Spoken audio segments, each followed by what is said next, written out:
तेरा इतना दुस्साहस कि तू मेरी आज्ञा का अवहेलना कर रहा है। अब तुझे पता चलेगा कि मेरी आज्ञा की अवहेलना करने का परिणाम क्या होता है।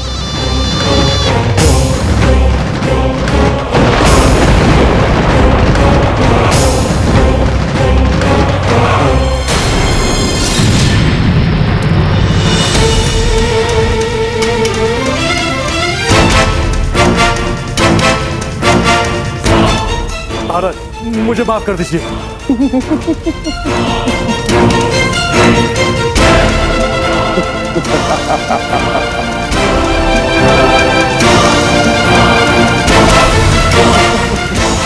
नहीं नहीं महाराज, मुझे माफ कर दीजिए, मुझे माफ कर दीजिए।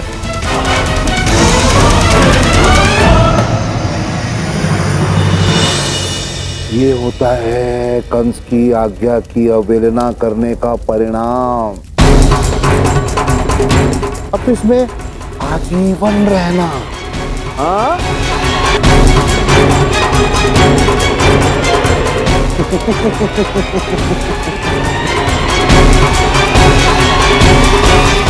और उसके बाद आपने मुझे उस संदूक से मुक्त कर दिया, इसलिए मैं आपका सेवक हूं और मेरे स्वामी जहां जहां जाएंगे मैं वहां वहां जाऊंगा।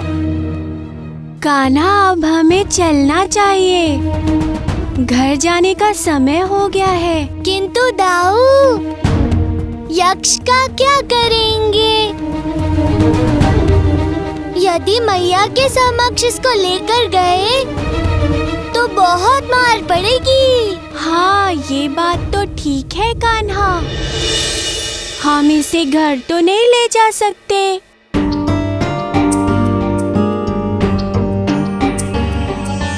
एक युक्ति है हमारे पास।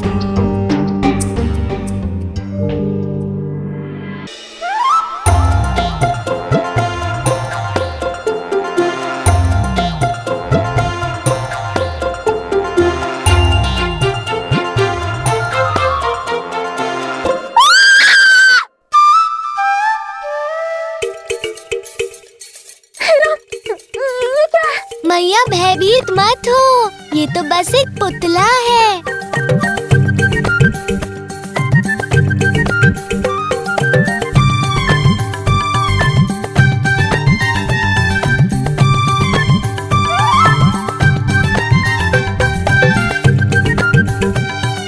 अच्छा, ये तो बड़ा विचित्र है।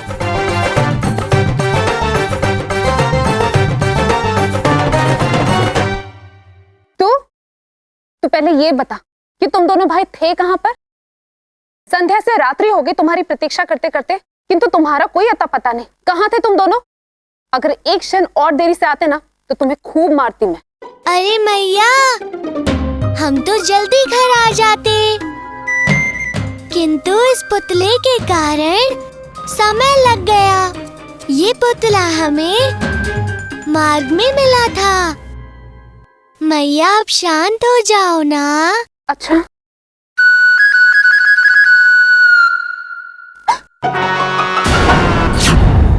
कान्हा, अभी इसने सिर हिलाया।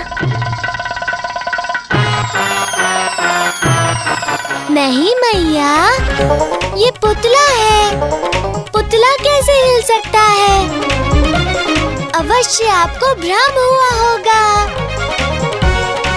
हाँ मैया, देखो मैं दिखाता हूँ, ये पुतला है।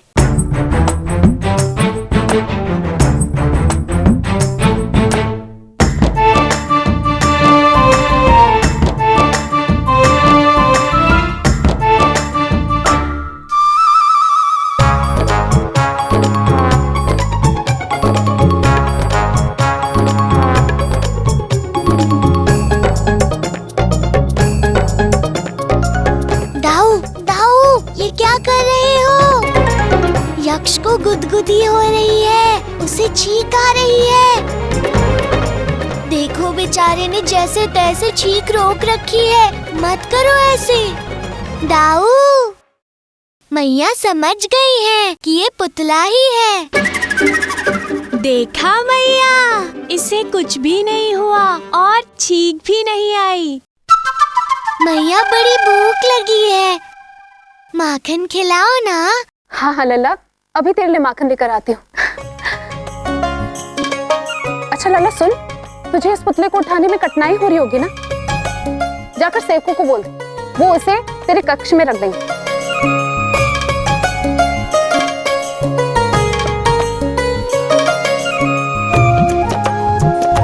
चलो यक्ष, शीघ्र ही कक्ष में चलते हैं। हाँ हाँ चलो।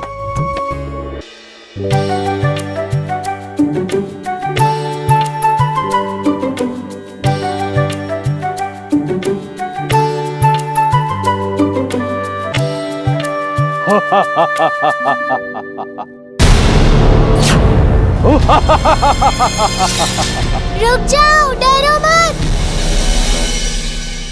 हमें से कोई भय नहीं। मैं इनका दास हूँ और ये मेरे स्वामी हैं। अर्थात हम तुम्हें जो भी आदेश देंगे तुम उसका पालन करोगे। तुम सबका नहीं, मैं केवल कृष्ण का आदेश मानूंगा, केवल कृष्ण का। कान्हा, हमें भी हमारी इच्छाएं पूर्ण करवानी है, तुम इसे कहो ना हमारी भी इच्छाएं पूर्ण करे। सुना, मेरे मित्र जो कह रहे हैं उसे पूर्ण करो। ठीक है, जैसा आपका आदेश स्वामी। भ्राता ये सब क्या बात कर रहे हैं? सभी के मुख चल रहे हैं, किंतु सुनाई कुछ नहीं दे रहा। हम जो कहेंगे वो ये दैत्य पूर्ण करेगा। अर्थात ये हमारे लिए आपके जैसे कान भी ला सकता है? अवश्य, ये तो मेरे बाएं हाथ का खेल है।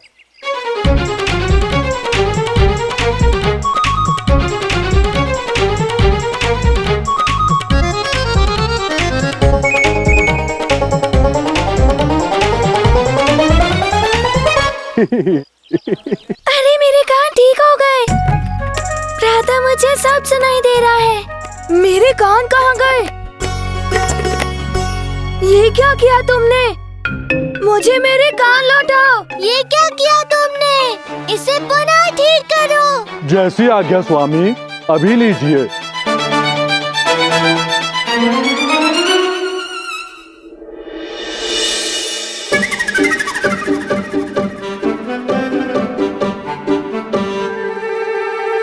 अरे मेरे कान आ गए। मुझे ना एक लड्डू चाहिए, विशाल लड्डू।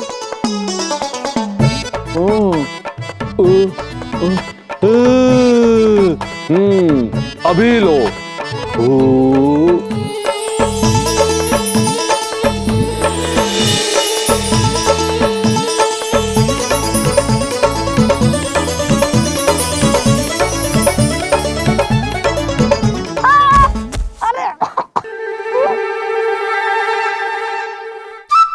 अरे इतना विशाल लड्डू नहीं चाहिए था मुझे, इसे हटाओ अन्यथा मेरे प्राण निकल जाएंगे।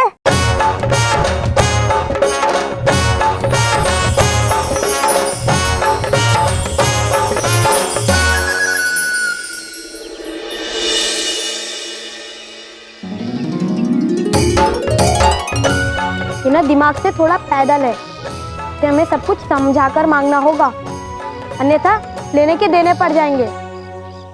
सही कह रहे हो सुदामा, हमें सब सोच समझ के ही मांगना पड़ेगा। ठीक है, हमें थोड़ा समय दो, हम विचार कर कर तुम्हें बताएंगे हमारी दूसरी इच्छा। चलो मित्रों, चलो।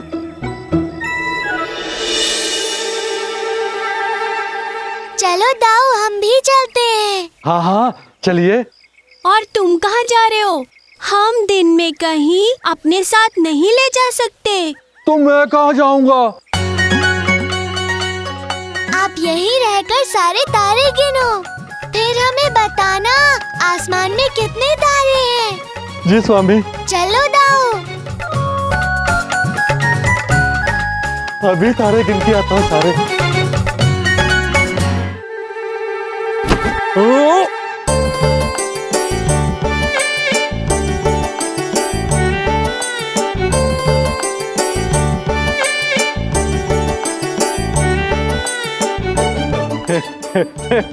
वो मेरा संतुलन बिगड़ गया था। नहीं नहीं, मैं आपके कार्य को अधूरा छोड़कर नहीं आया हूं। आपकी आज्ञा के अनुसार मैं तो तारों की गिनती कर रहा था कि तभी मैंने एक मुख वाले दो भाइयों को, क्या नाम था उनका, हाँ याद आया, भूतासुर और बभूतासुर, उन दोनों को मैंने आपकी ओर आते देखा स्वामी। ये दृश्य देखकर मैं सारी गणना को भूलकर आपकी ओर चला आया। अभी हो ना हो वो पुनः आपके ऊपर आक्रमण करने वाले हैं। हाँ, ये सूचना देने के लिए आपका धन्यवाद यक्ष। अब आप जा सकते हैं। जैसी आज्ञा स्वामी।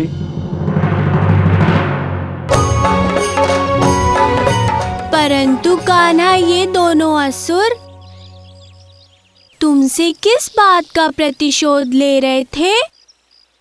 हम तो उन्हें जानते भी नहीं। दाऊ, इनका संबंध हजारों वर्ष पूर्व घटी एक घटना से है, और मेरा अनुमान यदि सत्य है तो हमें अब बहुत सतर्क रहना होगा। बताओ कान्हा, क्या हुआ था तब? ये बात सृष्टि की रचना से भी पूर्व की है। अर्थात जब इस पृथ्वी पर जीव जंतु नहीं थे। क्या ये उस समय की बात है?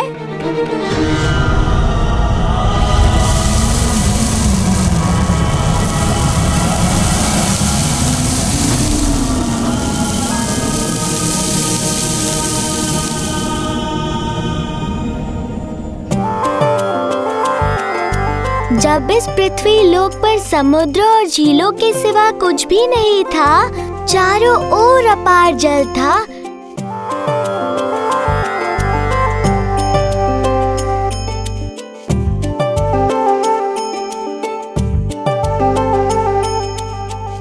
उस मैल से दो आकृतियां बनती हैं, और एक समय आता है जब वो दोनों अपनी आंखें खोलते हैं।